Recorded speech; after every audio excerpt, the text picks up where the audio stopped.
Hello everyone, మళ్ళీ దేవుని వాక్కుతో మీ ముందుకు రావడానికి దేవుడు నాకు చూపించిన కృపను బట్టి దేవునికి వందనాలు తెలియజేస్తున్నాను. ఈరోజు దేవుడు నాతో మాట్లాడిన మాటలు, దేవుడు నాకు నా అనుదిన భాగం నుంచి నాకు నేర్పించిన మాటలు మీతో కొన్ని పంచుకోవాలని అనుకుంటున్నాను. అది మత్తయి సువార్త 27వ అధ్యాయము 3-4 వచనాలు. మనం ఒకసారి వాటిని చూద్దాం. అప్పుడు ఆయనను అప్పగించిన యూదా ఆయనకు శిక్ష విధింపబడగా చూచి పశ్చాత్తాపపడి ఆ 30 వెండి నాణెములు ప్రధాన యాజకుల యొద్దకును పెద్దల యొద్దకును మరల తెచ్చి, నేను నిరపరాధ రక్తమును అప్పగించి పాపము చేస్తానని చెప్పాను. వారు దానితో మాకేమి, నీవే చూచుకొనమని చెప్పగా. ఇదే ఇంగ్లీష్లో కూడా మనం ఒకసారి చూద్దాము. It is from the gospel according to Matthew chapter 27 verses 3 and 4. Then Judas, his betrayer, seeing that he had been condemned, was remorseful and brought back the 30 pieces of silver to the chief priests and elders, saying, I have sinned by betraying innocent blood. And they said, What is that to us? You see to it.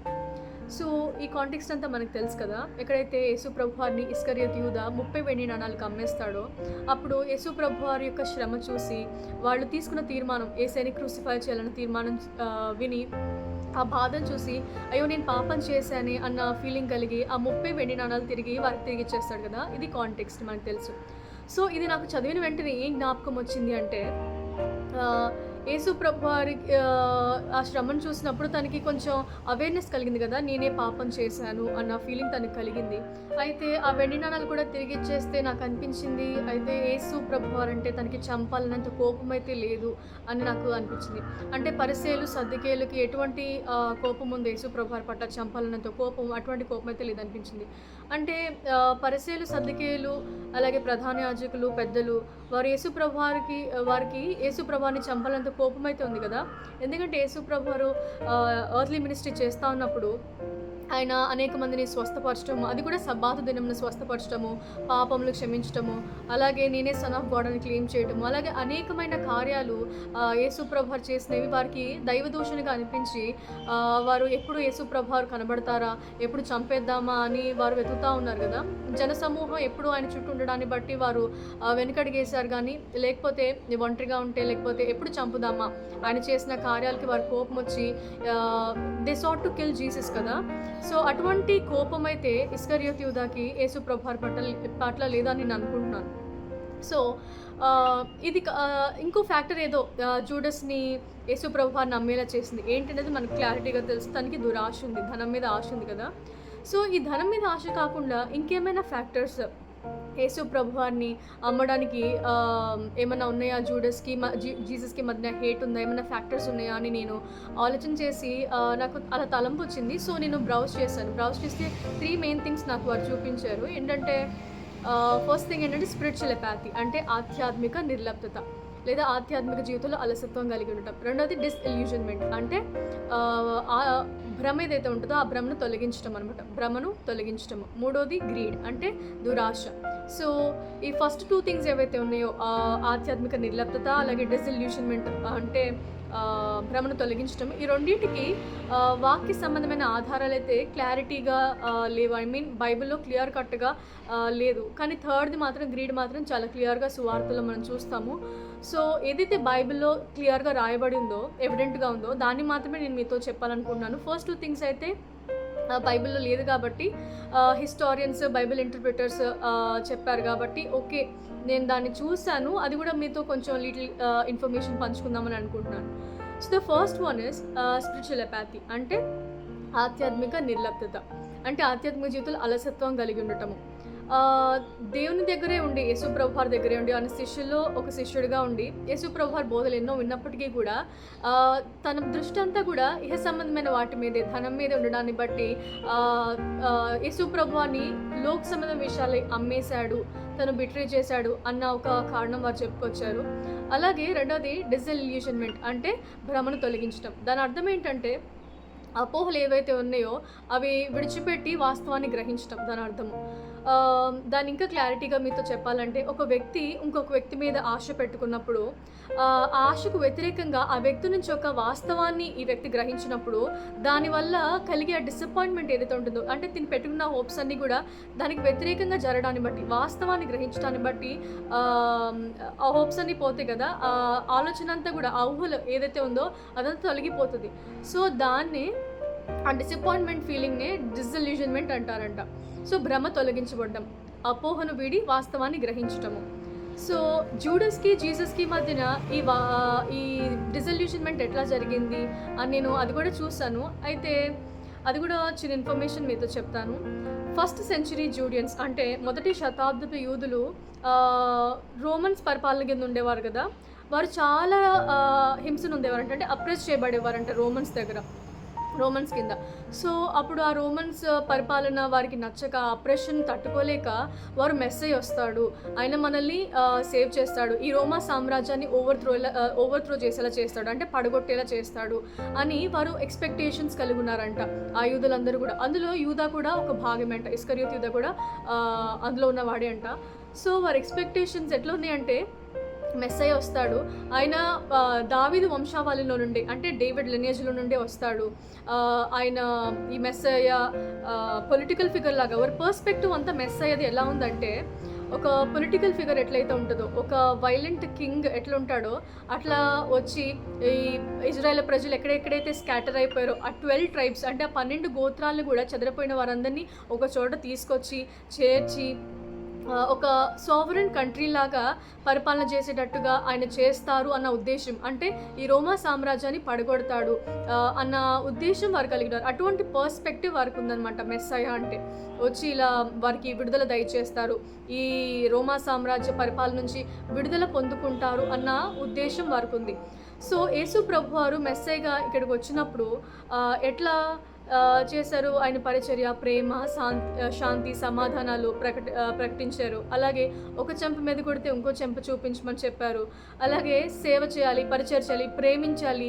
అంటే వారు ఏదైతే ఆలోచన చేశారో పర్స్పెక్టివ్కి వ్యతిరేకంగా వాస్తవాన్ని వారు గ్రహించినప్పుడు, వారికి వ్యతిరేకంగా యేసు ప్రభు వారి యొక్క గుణాలను, ఆయన యొక్క పరిచయాన్ని చూసినప్పుడు వారు దాన్ని తట్టుకోలేకపోయారు. అందులో యూదా కూడా ఉన్నాడు, వారు దాన్ని తట్టుకోలేకపోయారంట. సో అది కదా భ్రమను తొలగించటము, అపోహలు వేడి వాస్తవాన్ని గ్రహించడాన్ని బట్టి వచ్చే డిసప్పాయింట్మెంట్ ఏదైతే ఉంటుందో అది యూదా ఎదుర్కొన్నాడంట, అది డిసల్యూషన్మెంట్ అంట. సో అప్పుడు వీళ్ళంతా ఏమైనా ఆలోచిస్తున్నారంటే ఎర్త్లీ కింగ్డమ్ కొరకు, ఎర్త్లీ కింగ్డమ్ అంటే భూ సంబంధమైన రాజ్యం కొరకు చూస్తున్నారు, శాంతి సమాధానాలు పొందుకోవాలని, ఇక్కడ పడుతున్న అప్రెషన్ నుంచి విడుదల పొందాలని వారు చూస్తున్నారు.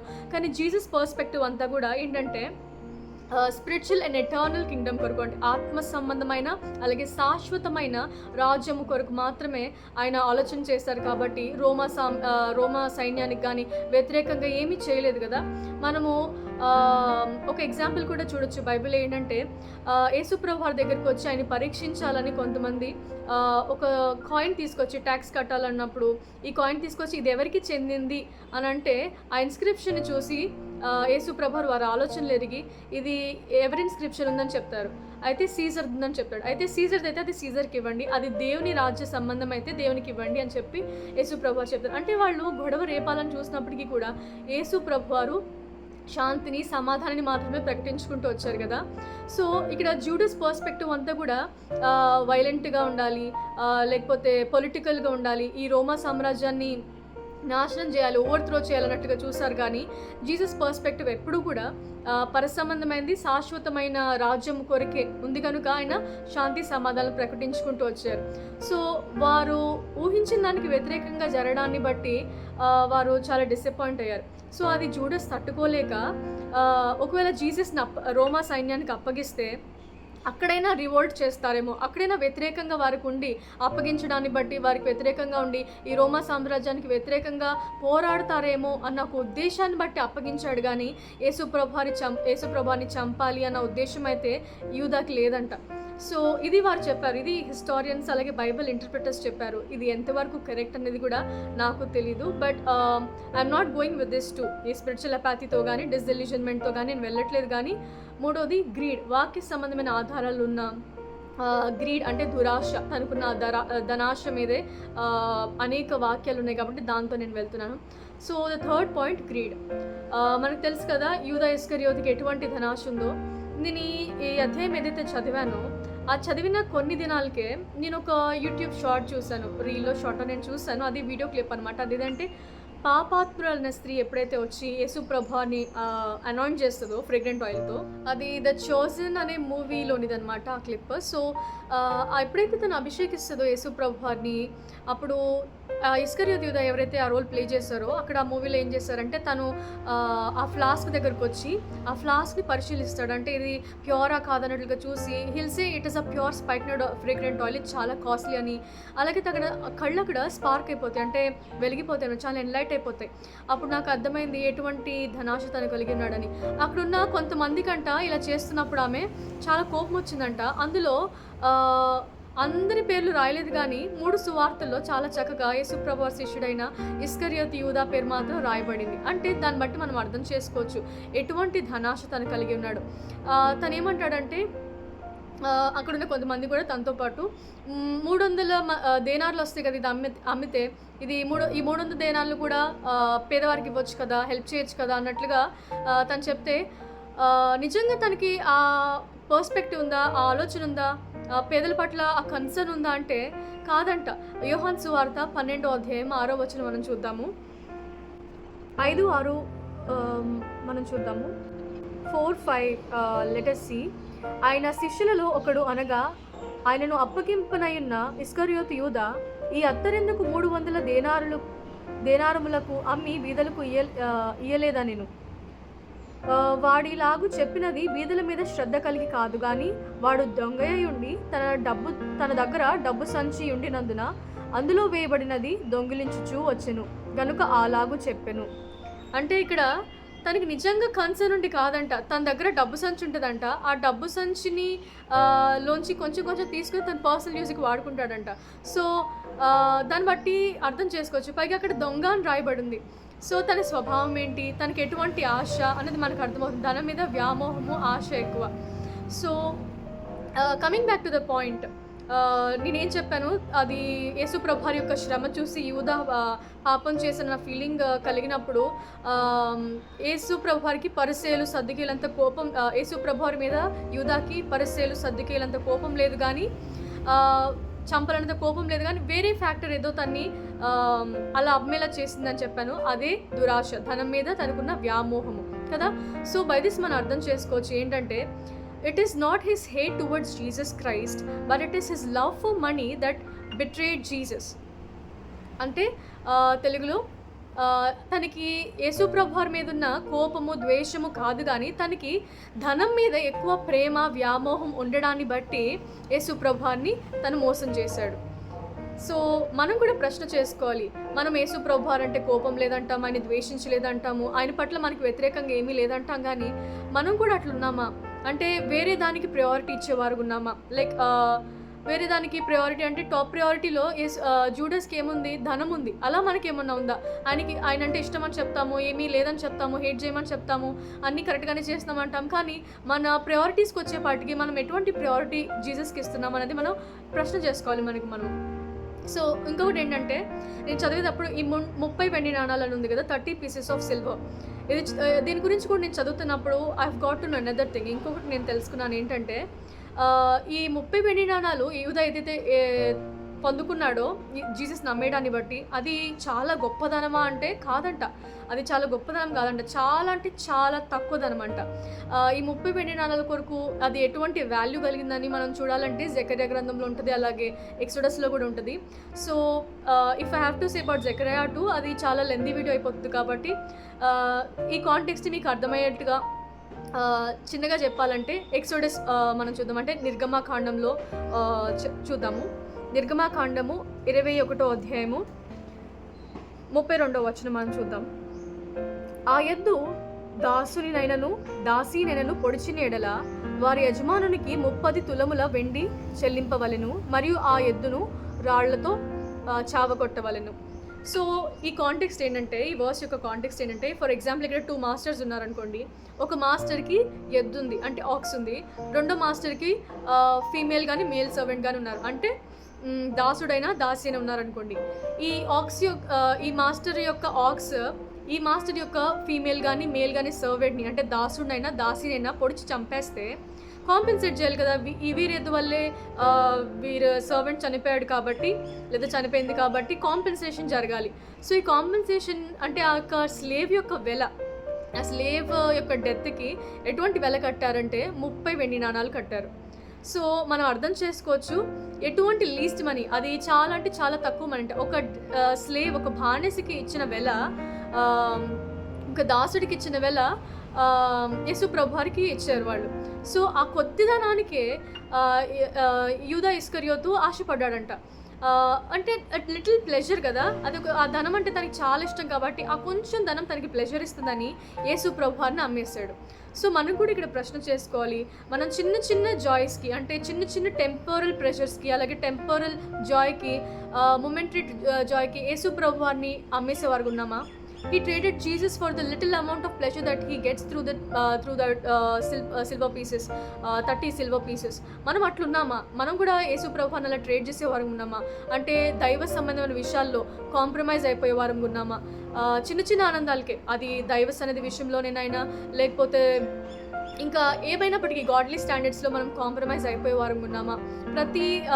ప్రతిదాన్ని మనం చూసుకోవాలి. బైబిల్ రీడింగ్ అయినా, ప్రేయర్ అయినా, లేకపోతే చర్చ్కి వెళ్ళడం అయినా, ప్రేయర్ మీటింగ్ అటెండ్ అవ్వడం అయినా, ఏదైనప్పటికీ కూడా we have to question our selves. మనము ఇది నాకు ఇష్టం అని చెప్పి ఈ చిన్న జాయ్ కోసం, ఈ మొమెంటరీ జాయ్ కోసం మనం అక్కడ కాంప్రమైజ్ అయిపోతున్నామా? We have to check ourselves, verify ourselves, self examine ourselves. అంటే స్వపరీక్ష మనం చేసుకోవాలి. ఇక్కడ యూదా అట్లనే చేశాడంట.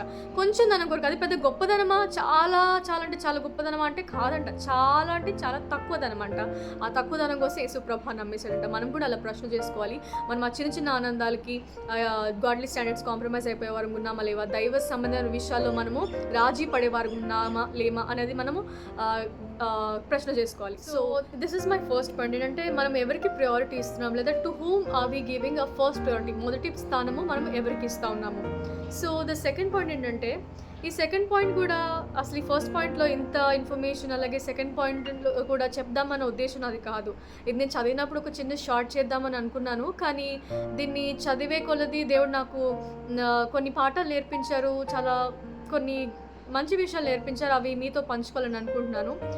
సో ఈ సెకండ్ పాయింట్ వచ్చేపాటికి ఏంటంటే రెపెంటెన్స్, అంటే పశ్చాత్తాపము. సో అదే వర్సెస్, అదే చాప్టర్లోని 27th చాప్టర్లోని 3-4 వర్సెస్ చదువుతున్నప్పుడే నాకు దేవుడు తెలియపరిచి మీతో చెప్తున్నాను. 3-4 ఇది అంతా కూడా ఇంగ్లీష్ బైబిల్ బేస్డే చెప్తాను నేను, తెలుగు బైబిల్ బేస్డ్ కాదు. నా బైబిల్లో నాకు దేవుడు నాకు ఏం నేర్పించారు అన్నది మీతో చెప్తాను. అంటే తెలుగులో కాంటెక్స్ట్ అనేది మీకు క్లియర్గా తెలియదు, ఇంగ్లీష్లో అయితే కాంటెక్స్ట్ చాలా చక్కగా అర్థమవుతుంది. కాబట్టి 3 and 4 వర్సెస్ నుంచే మీతో చెప్తాను. సో ఇక్కడ ఈ 3-4 వర్సెస్ చూద్దాం మళ్ళీ ఒకసారి. Then Judas, his betrayer, seeing that he had been condemned, was remorseful and brought back the 30 pieces of silver to the chief priests and elders, saying, I have sinned by betraying innocent blood. And they said, what is that to us? You see to it. So ఇదే వచనాలు నేను మళ్ళీ చదివినప్పుడు నాకు అనిపించింది ఏమనంటే, అయ్యో తనకి చాలా ఇష్టమైన ధనాన్ని కూడా, అంటే ధనం అంటే చాలా వ్యామోహం అని చెప్పాను కదా, ఆ ఇష్టమైన ధనాన్ని కూడా విడిచిపెట్టేసి, యేసు ప్రభువారి శ్రమను చూసి విడిచిపెట్టేసి, అయ్యో నిన్ను నిరపరాధ రక్తాన్ని అప్పగించాని, ఇది నా పాపమే అని చెప్పి ఒకలాంటి పశ్చాత్తాపం, ఇక్కడ తెలుగులో ఏమనుంటుందంటే పశ్చాత్తాపడి అని ఉంటుంది కదా, అంటే ఇక్కడ ఇంగ్లీష్లో రిమార్స్ఫుల్ అని ఉంటుంది. సో ఈ పశ్చాత్తాపడ్డాడే అని చెప్పి నాకు ఆలోచన, అయ్యో మార్మన్స్ వచ్చింది కదా, కాకపోతే తను వెయిట్ చేయకుండా ఏంటి చెట్టు మీద తను ఊరేసుకుని చనిపోతాడు. కానీ నాకేమనిపించిందంటే పర్సనల్గా, అయ్యో మార్మన్స్ వచ్చింది కదా, కొంచెం వెయిట్ చేసి ఉంటే, అంటే జీసస్ రిజరెక్ట్ అయ్యే వరకు, మళ్ళా తిరిగి లేచే వరకు వెయిట్ చేసి ఉంటే, ముఖం చెల్లకపోయినా క్షమాపణ అడగడానికి కాస్త వెయిట్ చేసి ఇలా అడుగుంటే బాగుండేదా? యేసయ్యా నాకు మిమ్మల్ని చూడాలని, మిమ్మల్ని మీకు మీ నుంచి ఫర్గివ్నెస్ పొందుకోవాలని అనుకున్నప్పుడు నాకు మొహం చెల్లట్లేదు, అయినప్పటికీ కూడా మీ దగ్గరే శాశ్వత జీవం ఉంది కాబట్టి, అంటే అనేక బోధలు విన్నాడు కదా, మీ దగ్గరే శాశ్వత జీవం ఉంది కాబట్టి నన్ను క్షమించండి అని అడిగితే తన ఆత్మ రక్షించుకునేవాడు.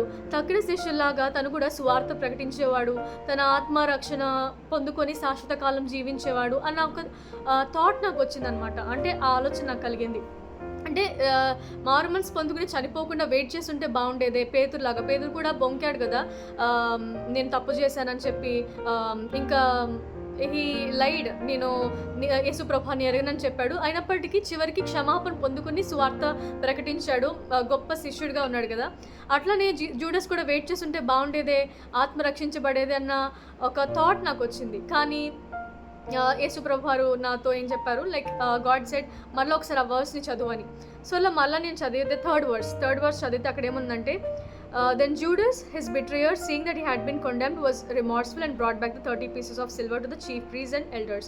ఓకే, మారుమన్స్ పొందాడు కదా యేసయ్య నేను అనుకున్నాను. తర్వాత మళ్ళీ అన్నారు, అందులో ఆ వర్స్లోనే రిమార్స్ఫుల్ అన్న పదాన్ని దేవుడు ఎంఫసైజ్ చేశారు. అంటే దాన్ని హైలైట్ చేశారు. రిమార్స్ఫుల్ అనే పదం ఏంటి హైలైట్ చేస్తున్నారని మీనింగ్ నేను చూస్తే, ఆ మీనింగ్కి అర్థం ఏమని ఉందంటే, చేసిన తప్పుకి పశ్చాత్తాపడడం. ఒక వ్యక్తి ఏదైనా తప్పు చేస్తే ఆ తప్పు చేసిన పనికి పశ్చాత్తాపడడం అనమాట. ఓకే ప్రభా పశ్చాత్తాపడ్డాడు కదా అని అనుకుంటే, no, you have to see Greek translation. అంటే ఒరిజినల్ ట్రాన్స్లేషన్లో యేసు ప్రభా చూడమన్నారు. మళ్ళీ నేను ఒరిజినల్ ట్రాన్స్లేషన్ ఓపెన్ చేస్తే అక్కడ రిమార్స్లు అనే పదం కింద ఏముందనంటే మెటామెలాథీస్ అని ఉంది. మెటామెలాథీస్ అది ఎక్కడి నుంచి డిరైవ్ అయిందంటే మెటామెలమాయ్ అనే పదం నుంచి డిరైవ్ అయిందంట. సో ఈ మెటామెలమాయ్ అనే పదానికి అర్థం ఏంటంటే, ఒక వ్యక్తి ఏదైనా తప్పు చేస్తే ఆ తప్పును బట్టి ఒక బ్యాడ్ కాన్సిక్వెన్స్ అంటే చెడ్డ పరిణామం ఎదురవుతుంది కదా. అది ఆ వ్యక్తి అయినా అనుభవించవచ్చు, లేకపోతే తను బట్టి వేరే వారన్నా అనుభవించవచ్చు ఆ బ్యాడ్ కాన్సిక్వెన్స్. సో ఆ బ్యాడ్ కాన్సిక్వెన్స్ని బట్టి, అయ్యో ఇది నేనే చేశా కదా, ఈ తప్పు నా వల్లే జరిగింది కదా, so I'm sorry for it అంటే ఒకలాంటి డీప్ రిగ్రెట్ ఉంటుంది కదా, ఒకలాంటి రిగ్రెట్ పశ్చాత్తాపం ఉంటుంది కదా, అయ్యో ఇది నా వల్లే జరిగిందే అన్న భావన. కానీ ఇది లోతైన పశ్చాత్తాపమా అంటే కాదంట.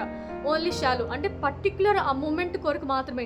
ఇప్పుడు ఈ చేసిన పనిని బట్టి, ఈ తప్పును బట్టి ఈ బ్యాడ్ కాన్సిక్వెన్స్ జరిగింది కాబట్టి దాని కొరకు మాత్రమే సారీ ఫీల్ అవుతున్నాడు, దాని కొరకు మాత్రమే రిగ్రెట్ ఫీల్ అవుతున్నాడు. కానీ మరలా ఇదే సిచ్యువేషన్ ఫ్యూచర్లో ఎదురైతే చేయను అన్న గ్యారంటీ లేదు. అంటే మనసులో మార్పు లేదు, హృదయంలో మార్పు లేదు, కేవలం ప్రస్తుత కాల విషయమై ఎమోషనల్లీ డ్రివెన్, భావోద్వేగాల మీద ఆధారపడి కేవలం ఇప్పుడు నష్టం జరిగింది కాబట్టి దాని విషయమై బాధపడుతున్నాడు. కానీ మళ్ళీ ఇదే నష్టం మళ్ళీ ఫ్యూచర్లో జరగొద్దు, అంటే ఇదే పాపం మళ్ళీ రిపీట్ చేయొద్దు, ఇదే తప్పు మళ్ళీ రిపీట్ చేయొద్దన్న మారు మనసు లేదు. అంటే లోతైన పశ్చాత్తాపం లేదు. ఓన్లీ టెంపరీగా మాత్రమే జరిగిన సంగతి విషయం మాత్రమే తను బాధపడుతున్నాడంట, చాలా రిగ్రెట్ ఫీల్ అవుతున్నాడంట. ఇక్కడ రిమార్స్ఫుల్ అనే పదానికి మెటామెలమాయ్ అన్న పదం అక్కడ రాస్తారు. అంటే దాని అర్థము it is not a deep repentance, అంటే అది లోతైన పశ్చాత్తాపం కాదు కానీ నార్మల్గా. కానీ ఈ పదానికి వ్యతిరేకంగా ఇంకో పదం ఉంది ఏంటంటే కాంట్రాస్ట్గా మెటనోయా. అంటే దీని అర్థం ఏంటంటే, ఒక వ్యక్తి నేను తప్పు చేశాను అన్న భావన, తప్పు చేసి ఆ తప్పును బట్టి వచ్చే బ్యాడ్ కాన్సిక్వెన్స్ ఏదైతే ఉంటుందో తనకి ఒక భావన వస్తుంది కదా, అయ్యో ఇది నా వల్లే జరిగిందే, ఈ తప్పు నా వల్లే జరిగింది కాబట్టి ఇదే తప్పుని మళ్ళీ నేను రిపీట్ చేయను, మళ్ళీ నేను ఇది చేయను, దీన్ని బట్టి ఒకళ్ళు బాధపడుతున్నారు లేదా నేను బాధపడుతున్నాను కాబట్టి ఈ తప్పు మళ్ళీ చేయను, ఇది పాపము, ఇది హేము. సో తీసుకున్న తీర్మానానికి అబాయిడ్ అయి ఉండడం అనమాట. అంటే క్రీస్తులో నిలిచి ఉండటము. ఏదైతే తప్పు చేశాడన్న ఫీలింగ్ కలిగిందో ఇంకా ఫ్యూచర్లో నేను చేయను అన్న డిసిషన్ తీసుకోవడం. అంటే పశ్చాత్తాపం, లోతైన పశ్చాత్తాపం, అమ్మో ఇది నా వల్ల జరిగింది మళ్ళీ నేను చేయను, మళ్ళీ ఈ పాపం నాకు హేము అని హృదయమందు అలాగే మనసు యందు మార్పు కలగడము, అంటే లోతైన పశ్చాత్తాపం కలిగి ఉండటము. సో ఇక్కడ జూడస్ ఎటువంటి పశ్చాత్తాపం కలిగి ఉన్నాడంటే రిమార్స్ఫుల్ అనే పదం రాయబడింది. అంటే అది నిజమైన పశ్చాత్తాపం కాదు. నేనేమనుకున్నాను, నిజంగా తను ఒప్పుకున్నాడు కదా, నేనే పాపం చేశాను, నిరపరాధ రక్తాన్ని అమ్మేశాను అని అనుకున్నాడు. అంటే తను హ్యాంగ్ చేసుకోకుండా వెయిట్ చేసి ఉంటే బ్రతికేవాడు కదా, ఆత్మరక్షణ పొందేవాడు కదా అని నేను అనుకున్నాను. కానీ గాడ్ టోల్డ్ మీ నువ్వు అనుకున్నది రాంగ్. తను రిమార్స్ఫుల్ అంటే మెటామెలమాయ్ అనే ప్రాసెస్ గుండా వెళ్ళాడు. అంటే నిజమైన పశ్చాత్తాపం కాదు, అది ఓన్లీ టెంపరీ. కానీ మెటనోయా అనే దాని నుంచి దేవుడు నాతో చెప్పారు, అది లోతైన పశ్చాత్తాపం. అంటే దైవ చిత్తానుసారమైన దుఃఖము మారు మనసు కలుగజేస్తుందని వాక్యం సెలవిస్తుంది కదా, అది రక్షణార్థమైనదంట. కానీ ఇక్కడ జూడాస్కి అలాంటిది, అంటే యూదాకి దైవ చిత్తానుసారమైన దుఃఖం వచ్చిందా అంటే నో, అది ఓన్లీ టెంపరీ అనమాట. సో ఇక్కడ మెటనోయా అంటే దైవ చిత్తానుసారమైన దుఃఖం, నేను మరలా ఆ పాపము చేయను అని లోతైన పశ్చాత్తాపం కలిగి ఉండడం, హృదయమందు అలాగే మనసు మార్పు కలిగి ఉండడం. ఇది ఒక ట్రూ ట్రాన్స్ఫర్మేషన్కి లీడ్ చేస్తుంది అనమాట. అంటే ఒక మంచి మార్పుకు లీడ్ చేస్తుంది. But this is not the case with Judas. అది యూదాతో అలా జరగలేదు. మళ్ళీ అదే సిచ్యువేషన్ ఎదురైతే ఆ తప్పు చేయొద్దు అన్న మనసు అయితే లేదు. సో ట్రూ ట్రాన్స్ఫర్మేషన్ జూడస్లో లేదు. రిమార్స్ఫుల్ అన్న పదం మెటా మెల్లా మోయ్ అనే పదానికి కూడా ఆ అర్థం లేదు. సో అక్కడ రాయబడింది రిమార్స్ఫుల్ కనుక తను నిజమైన పశ్చాత్తాపం గుండా వెళ్ళలేదు. సో ఇది అనమాట మెటనాయ్ అండ్ మెటా మెల్లమాయ్కి డిఫరెన్స్. సో అక్కడ రాయబడింది యూదా కేసులో మెటా మెల్లమాయ్ అంటే నిజమైన పశ్చాత్తాపం కాదు. దీన్ని బట్టి దేవుడు నాకు నేర్పించింది ఏంటంటే మెటనాయ గుండా ఒక విశ్వాసం వెళ్ళాలి. అంటే ఒక వ్యక్తి మెటనాయ ప్రాసెస్ గుండా వెళ్ళాలి. అంటే లోతైన పశ్చాత్తాపం చేయాలి కానీ పైపైన కాదు. సో మనం ఇక్కడ కూడా ప్రశ్న చేసుకోవాలి, మనం మెటనాయ అనే దాని గుండా వెళ్తున్నామా లేదా మెటా మెల్లమాయ్ అనే దాని గుండా వెళ్తున్నామా? అంటే ఎటువంటి పశ్చాత్తాపం మనం చేస్తా ఉన్నాం, what kind of repentance are we doing in the presence of the Lord అనేది మనం ప్రశ్న చేసుకోవాలి. So these are the 2 things God told me and taught me. Even దేవుడు నాకు నేర్పించారనమాట యూదా ఇస్కరియోతు జీవితం నుంచి. సో ఈ వీడియోని నేను కన్క్లూజన్ క్వశ్చన్స్తో ఎండ్ చేస్తా ఉన్నాను, 2 క్వశ్చన్స్తో. ఫస్ట్ దాని ఏంటంటే what is the priority that your giving to God? అంటే దేవునికి ఏ స్థానం ఇస్తున్నాం, మొదటి స్థానం ఇస్తున్నామా లేకపోతే ఏ స్థానం ఇస్తున్నామా మనం పరీక్ష చేసుకోవాలి. రెండవది what kind of repentance are we doing? అంటే ఎటువంటి పశ్చాత్తాపం గుండా మనం వెళ్తా ఉన్నాం, లోతైందా లేకపోతే షాలో రిపెంటెన్సా? So these are the 2 questions మనం ప్రశ్న చేసుకోవాలి. ఈ వీడియోని క్వశ్చన్స్ ఎండ్ చేస్తున్నా కాబట్టి you have to question yourself after watching this video. మీరు స్వపరీక్ష చేసుకోండి, ప్రశ్నలతో మిమ్మల్ని ప్రశ్నించుకోండి, ఎట్లా ఉన్నాం, మన స్టేట్ ఎట్లా ఉందనేది మనం ప్రశ్నించుకోవాలి. సో ఎగ్జామిన్ చేసుకోవాలి. This is what that's it all for today's video. See you again with the word of God. Bye bye. Don't forget to question your self.